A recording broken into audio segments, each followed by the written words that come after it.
Assalamu alaikum ve rahmetullah. Hürmetli qarindoshlar. Men bugun material ko'rib o'tib, yolg'ondan o'zini Qur'onchilar davogan hadis inkorchilarining hozirgi zamondagi eng cho'ng peshvosi bo'lgan, hadis inkorchilarining eng cho'ng to'rbekitni qurib chiqqan Ahmad Mansurning bir maqolasini o'qib qoldim.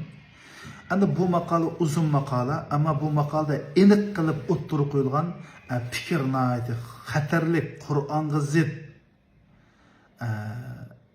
fikir bo'lganlikdan mushu fikrdagi mushu maqoldagi fikrning mazmunini sizlar bilan o'rtoqlashmoqchi bo'ldim.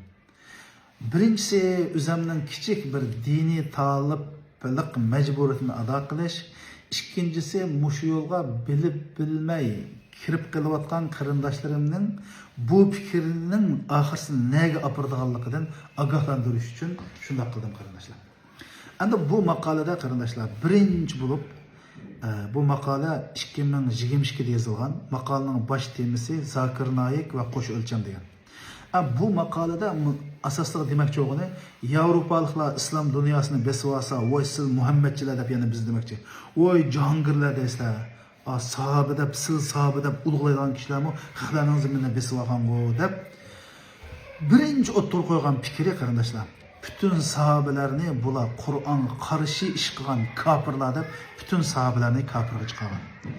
İkincisi sahabelerinin piş kademleri bo'lgan 4 halife Halid ibn Walid, Ubayd ibn Jarrah, Sa'd ibn Waqqas, Umar ibn al-As, Talha, Zübeyir qatorliq en meşhur cennet bilan xush bisharat berilgan sahabelerimizni kafirning pishvolari degan. Üçüncüsü Allah Kur'an-ı Kerim'de yüzlerce ayette müminlerine buyurgan cihat ne? Şeytan hareketi edigen. Ben bu makale Arapça, ben bunu videonun astığa çaplap koyma ulanmasını üzerine okup kösanlar buldu. Ey kardeşlerimiz, bu 4 halif kafir olsa, bütün sahabeler kafir olsa, bu ne mükemmel. Ey, ben başı yakmayayım. Bununla fakat Kur'an'daki ayetlerle cevap vermem. Allah'ın kalam bilen cevap vermem. Eğer sizler insaflık bolsanlar, akıllık bolsanlar, hak yolda mangın var diyen bolsanlar, bu sözünü anlattıklarlar. Ey sahabini kafir dedi. Allah Enfal suresinin 74. ayetinde sahabiler doğrulukunu dedi. وَالَّذ۪ينَ آمَنُوا وَهَاجَرُوا وجاهدوا في سبيل الله والذين آووا ونصروا أولئك هم المؤمنون حقا. قرانا الله إيمان etgan, hicret qilgan, jihad qilgan, Allah yo'lida jihad qilgan va hicret qilganlarga o'z ziminlaridan zimin bergan va ularga yordam qilganlar haqiqiy mu'minlar deydi. Yani bu yerde hicret kılan sahabelerinin koyunu kılan ensar sahabeler, yani sahabeler ve cihat kılanlar hakiki bulan müminler dedi. Yani Allah bulan hakiki mümin dedi. Ama Ahmed Mansur diyen hadis inkarçılarının mullisi en çok pişvası sahabelerine kafir dedi. Senin rasmı Allah'ın rasmı. Yani insaf kılıp kardeşimiz öyle bakalım. Bu sahabelerinin fazla doğruluk acayip yüzlerce ayet var. Cihat doğruluk 200'den köp ayet var. Bunu tuluk inkar kılıp kendi yüzünü Kur'an'cıya dedi. Allah subhanahu ve teala Tevbe suresinin 100. ayetinde şundak dedi. Es-sabiqun el-evvelun minel muhacirin vel-ansar وَالَّذ۪ينَ اتَّبَعُوهُمْ بِإِحْسَانٍ رَضِيَ اللّٰهُ عَنْهُمْ وَرَضُوا عَنْهُ وَأَعَدَّ لَهُمْ جَنَّاتٍ تَجْرِي تَحْتَهَا الْأَنْهَارُ خَالِد۪ينَ فِيهَا ذَٰلِكَ الْفَوْزُ الْعَظِيمُ. Hemmeden burun iman etkan ensarlardan, muhacirlerden ve ularının yoluğa tuluk eğişip mangalladın Allah razı oldu dedi.